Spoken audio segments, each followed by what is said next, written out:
What is going on, fellas, and welcome back to the Journeyman with me, FoggyPlays, on FM22. Today we're looking at the end of season review and the transfer roundup for the half season we were in charge at Man City, which, if you didn't see, we ended up,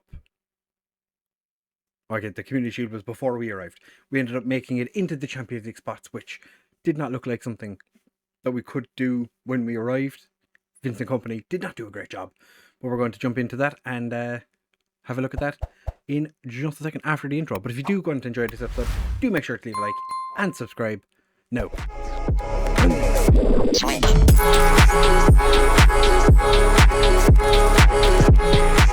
So as is always the way, we are going to be starting the end of season review with the new arrivals. Only one player arrived before we came in. Oh no, Emmett Gallagher is there too. Is it Emmett Gallagher the only one that was signed? There was one signing before we arrived, I think. But Douglas was one of our players, only gets a B-, which is interesting because he was pretty good. Kekarish got a B+, that's pretty good. He played more than I was expecting, but he was quite an expensive player, so I'm happy he played. For some reason, they don't care about Gallagher. That makes two of us. Pivotal match was the... that's gone to the Community Shield. Okay. League-wise, they're satisfied. C+, kind of makes sense. We did just scrape in on the final day of the season. Champions League, they're devastated. Disappointed, that's fine. Disappointed with the FA Cup. Carabao Cup was the team, or we were already knocked out of that before we even took over, so don't have to worry about it too much. Moments to remember: biggest win, 7-1 against Liverpool. Y'all got to see it. Match to remember was against West Ham. Was that our first game in charge? Or that? Yeah, that was our first game in charge. 6-1. Beautiful. And goal of the season was against Porto, which was before we arrived. We've new sponsorship deal. I think it's just for Europe. Just shy of 82 million, which is pretty good. Sponsorship is down. Broadcast revenue is down. Probably because we didn't get that far in the Champions League. Corporate and hospitality is down. Prize money is down. Match day commercial and retail is down. It's a lot of things that are down. Kane is retiring, so our top shirt seller won't be here next season. Sterling, Bellingham, Moukoko, and Ferran Torres. I'm surprised that... I suppose he's a club legend? Potentially? In the starting 11, there's nobody there that I would say doesn't deserve to be in the best 11.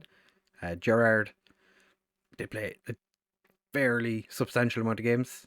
Christian Douglas makes it in with just 20 appearances. In saying that, Isak was only there with 30, so not a huge amount of games. Moukoko, 44 appearances total, 43 goals, 5 assists. Porro, 13 assists. That's a pretty good time. So the fans' player of the season went to Porro. Young player of the season went to Douglas. Goal of the season went to Moukoko. Top goal scorer with 43. Best overall by a player in a season, might I add. Pedro Porro with the 13 assists. Pretty damn good, if you ask me. Most player of the matches went to Moukoko with 6. I think Porro had 5. Highest average rating was Porro. He had a fantastic season. And nobody cares about the most pass completion. We won Manager of the Month for February. Footballer of the Year went to Pedro Porro, as did the PFA Player of the Year, and Irish Player of the Year went to Omabamidele, which I think is fair enough. Kevin De Bruyne, who is now retired, would have been nice if we could have gotten him into our backroom staff, maybe. Ferland Mendy is playing for Juventus. There isn't anybody here that... How did Jack Grealish get on after he left? Played 16 games in total. Scored 2 goals. That's not bad. Where did João Cancelo go? João Cancelo Went to Benfica, Arsenal, and then retired. And Laporte is playing for Real Madrid? Yeah. And he's a 92 capped Spanish international. We've already looked at the season review where they now don't really care about that. So next season they want us to play as it stands right now.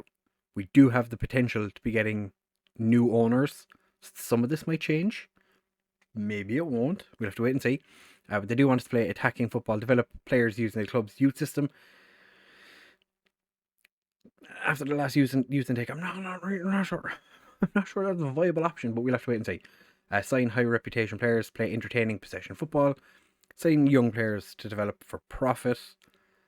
That's the director of football's job. Ain't got nothing to do with me. Work within the wage budget. I think we have a little bit of wiggle room, wage budget wise. Minimum 4-year contracts for first team players.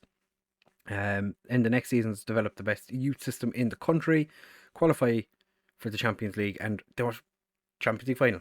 That is a must. The next season they want us to win the Premier League and our contract expires.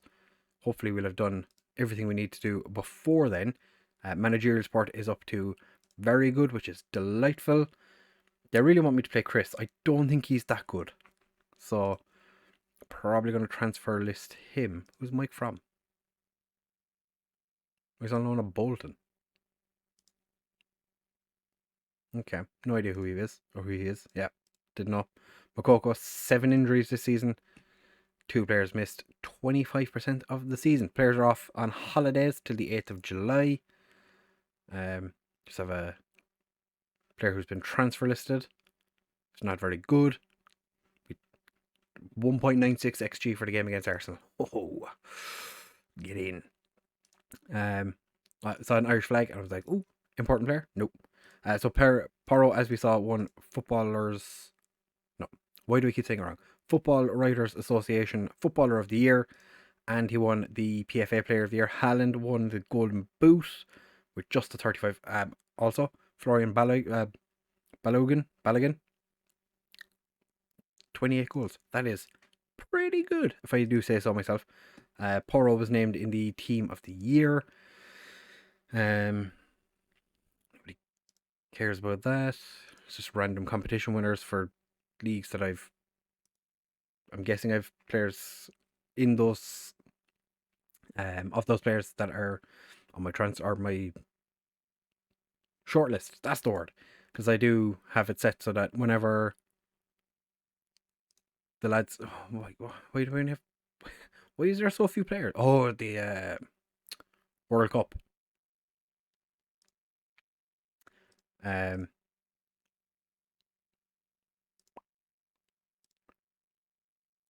Yeah, we have a. What was I saying? I've completely blanked everything. I'm not sure why there's so few players here, apart from potentially that everyone else is left for the World Cup already. Yeah, they've all left for the World Cup.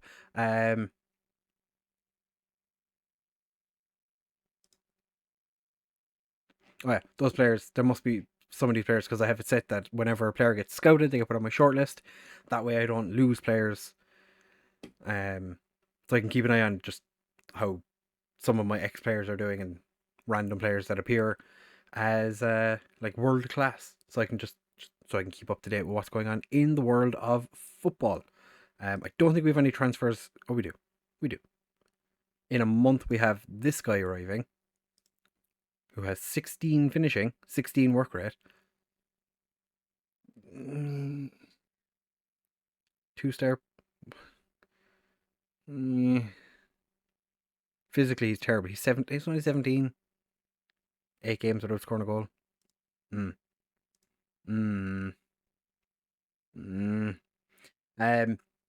So if I was doing transfers, I think probably need a new goalkeeper, even just as a backup option, because Muller's fine, but he's not amazing. Although I think he might be Germany's he's Germany's number 1 goalkeeper at the moment. Why is Mantle? He's never played for Germany. That is okay, fair enough. I wouldn't mind if I was signing players. Goalkeeper, probably another option at centre back because we don't have the most amount of options.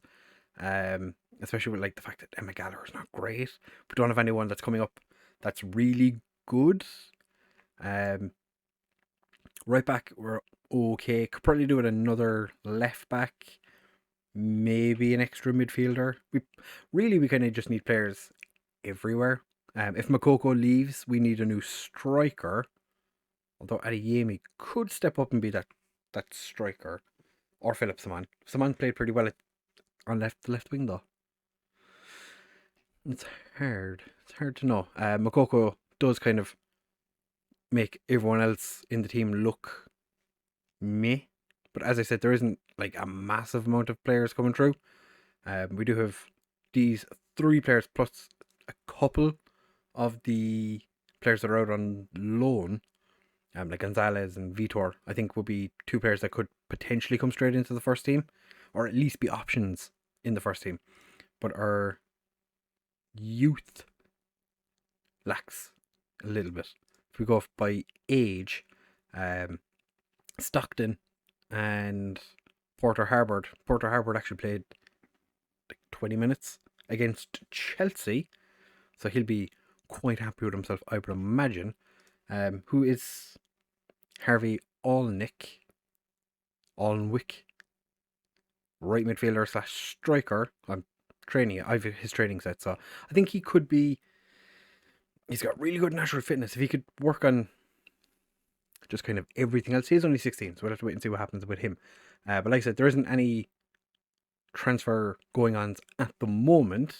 We do have 201 million transfer budget and pretty decent amount of wage budget, but I don't think there's an exceptional amount of players that are going to be leaving. Yes, 3 players. One of them is retiring. 2 of them. So we're saving just a smidge of cash.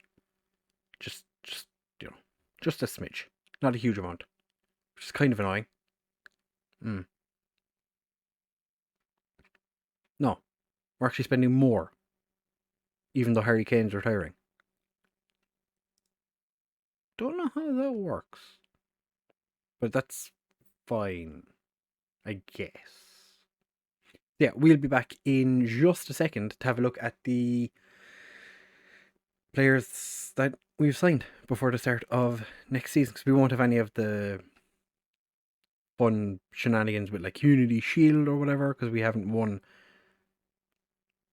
any proper trophies. So be interesting to see how we get on in the transfer market. If you haven't, just hang on for just a moment and we'll see how we get on in the transfer window. So back in a second. Right, fellas, I'm going to have to do this part again because my microphone was set to the wrong option and I don't know why. So, because I haven't changed anything, but that's fine. As you can see, we've had quite the summer. We've played 5 games in China. 4 of them were set up by myself. The assistant manager, I'm guessing, set up this one. As you can see, we had quite the victories. 25-0, 16-0.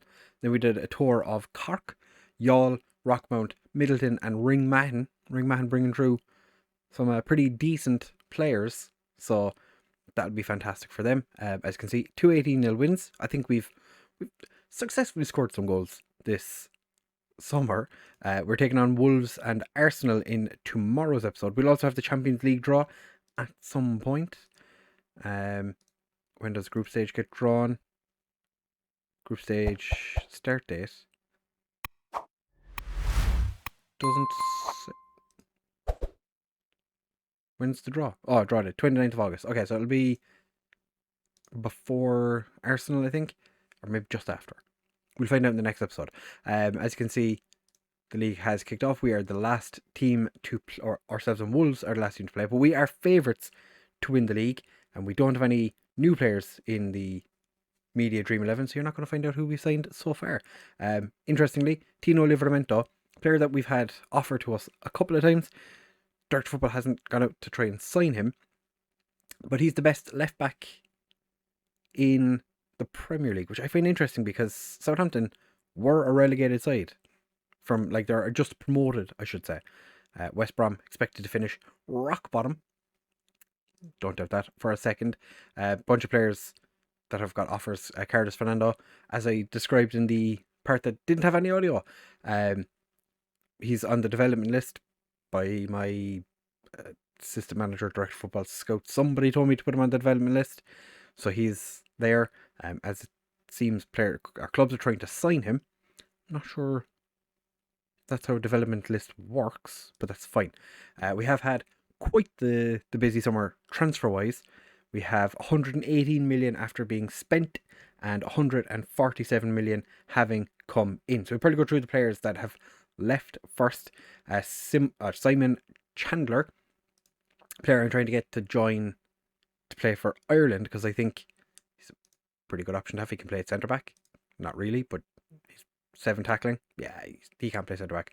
But we sold him to Celtic, which he's a bang average player for Premier League. He's a fantastic player for Ireland. Hopefully we can get him. Marcus Antonio went to AC Milan.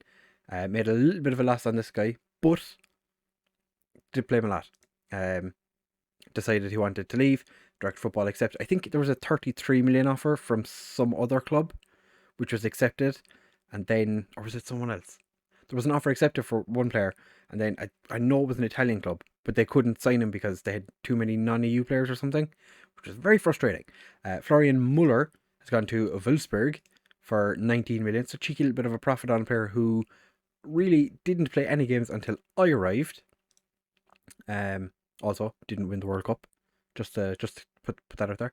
He failed to win the World Cup, but on the same day, Ederson left for Barcelona, which was quite frustrating. And James Allen also left us. A player that I had on the bench a good bit, but never really shone. I never kind of looked to bring him on as a potential change the game kind of player. He's joined Everton for 19.5 million, so a nice bit of money for him, and hopefully he has a fantastic career over in Merseyside. A couple of players went out on loan, don't really care about them.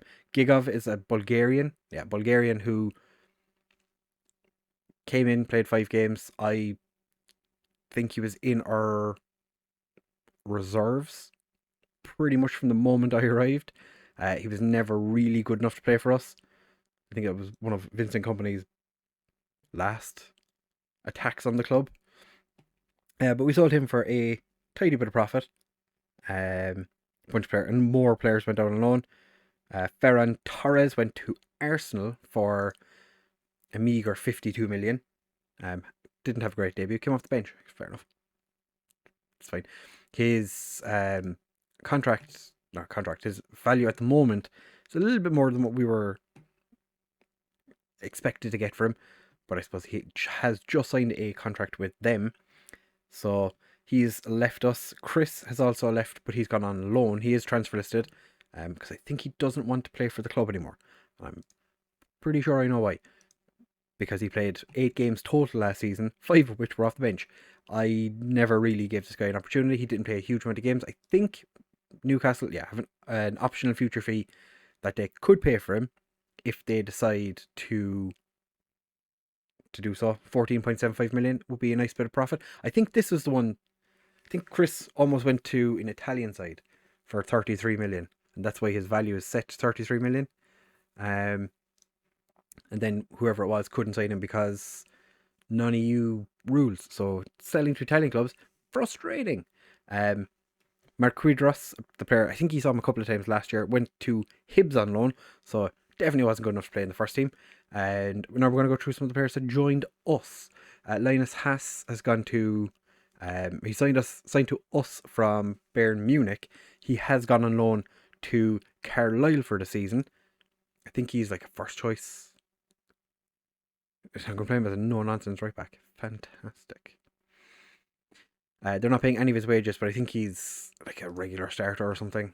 To be honest, I don't really pay much attention. There's a striker we signed as well who's gone back on loan to Panathinaikos. Might as well just show you him.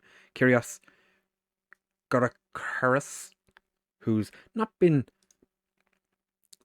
he had a good season last year, but he's not been like exceptional. We paid 7 million from his value, instantly rocketed. He's gone on loan back to them for the season, so we'll see how he gets on. Can't imagine he's going to light the world. But when Muller and Ederson both were sold, there was like the two of them had offers in for them. We also had an offer going for Gustavo Falcao, who's our new number one goalkeeper. Welcome to the club, Gustavo. He was first choice for Sporting last season. Did pretty decently well. He's not really been like, that was like his first season where he was first choice, and they got 40 million from him. He is now valued at almost 100 million, so I'll take that. I'm not going to complain. He looks like a decent goalkeeper. We've signed Joseph Cujo from Millwall, 13.25 million for a guy who's played one season in the Championship, had one season in League One and a season in the National League. So that's kind of what you're paying. You know, anyone who's ever managed in England will know that's exactly what to expect from players that are just even remotely decent. Signed a player from Levante, George. I'm going to call him Haga, because there was a bike racer who used to be called Haga, and he was one of my favourite players, or favourite bike racers. So this guy, probably going to get a lot of first team football because I call him Haga. 4 seasons in the Levante first team in La Liga, has pretty good attributes. Sees himself as a carrilero or a playmaker. I don't use central midfielders, just standard central midfielders, so he's never going to play there. He's had a decent amount of games in the friendlies. His ratings were pretty good. We did play absolute dross most of the time, but I do quite like his tackling. So this guy, decent all-round player, only 20 years old, still hasn't played for Spain, and we only gave him a squad player contract. This is fantastic. Alain St. Maximin has joined us as an emergency backup, so don't expect to see him too much. His physicals have decided to plummet, but he has been at Newcastle doing really rather well up until last season. Not bad to be getting paid 63,000 when you're probably not going to get a huge amount of first team football. I would take that in a heartbeat. This guy, don't even know what this guy, like, we're not even going to look at him. And Philip Barousis was released by Blackpool, so we signed him. Not sure why, but we signed him. He's playing in the under-23s. Might bring him in just for a couple of games, just to be like, hey, Blackpool, look what you released. Not great though. What have we released on the topic? Nothing. We released nobody. Oh, Harry Kane retired. Harry Kane retired, but became an under-18s coach. He's not very good. I think it was because he came to me and said he wanted to retire. I was like, do you want to be a coach? He said, yeah. Guessing the Direct Football offered him a contract because it popped up saying that he was not leaving the club, and I was like, well, I don't want to be spending that much money on his wages, because 135,000 or something, 230, I don't know, it was insane. We have a balance of 177.5 million. Financial status is nothing. We still have 64 million left to spend and 1.2 million in wages, so that's pretty fruity. Makoko is our best player, and the hot prospect is our Greek striker. We did change the actually, does it say here? Yeah, we're rich. The oh no, that's not all the transfers. It's just remembered.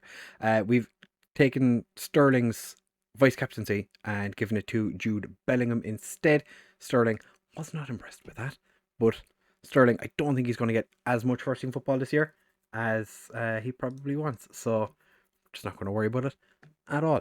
Have any other players left since? No, so nobody else left, but we did bring in Castiel, who is the player I was talking about, who's won the next gen twice.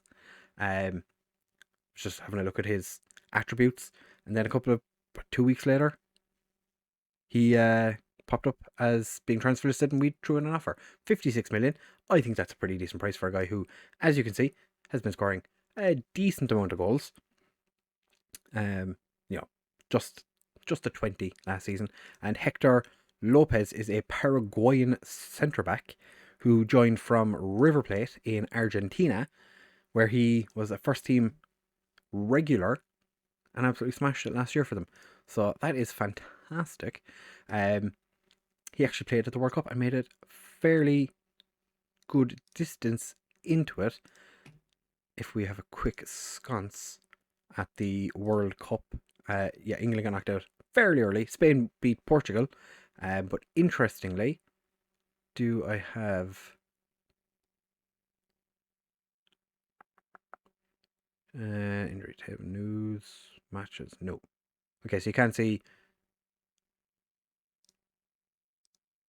No, you can't see it. The majority of the players were Portuguese, so I found that rather strange. Italy got third place. Spain won it. England were hosts, and of course they got knocked out early because that's just what England do. Quite a decent amount of ins and outs. We could definitely do with probably getting rid of a few more players. The first team is a little bit bigger than I'd like it to be, and we don't really have any positions for some of these players. Like, I would say, like, I wouldn't mind Sterling left, but I don't think he's going to leave because he's on pretty high wages, I think. 240,000. I don't think too many clubs are going to spend 240,000 on a 35-year-old, along with spending money to buy said player. So for the first game of the season, we're going to be having just the two debuts. Falcao and Lopez will be making their debuts because Ruben Diaz is suspended and Falcao is our only good goalkeeper. But we do have a bunch of players on the bench who could potentially make debuts, including... No, not Gonzalez. Gonzalez has already played 8 games, but this guy is meant to be like the next big midfielder. So we're going to give an Ecuadorian a chance in our first team this year. We'll see what happens with everyone else. We do have some players that have interest in them still, so we'll have to wait and see what happens with that. But we're definitely going to be without Pintos for the first game at least. He does have a bit of an injury, and Carlos Fernandez, don't care about him. Not a massive amount to look at in terms of changes to the first team, but that could be the best thing because team cohesion is still quite good, club atmosphere is excellent, managerial support is average, but on the way back up it was fairly high, and then someone got annoyed. I think Ferran Torres got annoyed before he left, and we're still trying to fix that since. So as I said, next episode will be Wolves and Arsenal. Hopefully we can start the season with 2 victories, because we did end the season beating Arsenal. It'd be delightful if we could continue that good run. So if you have enjoyed this episode, do make sure to leave a like, comment, subscribe, share with all of your friends. And of course I will catch you in the next one.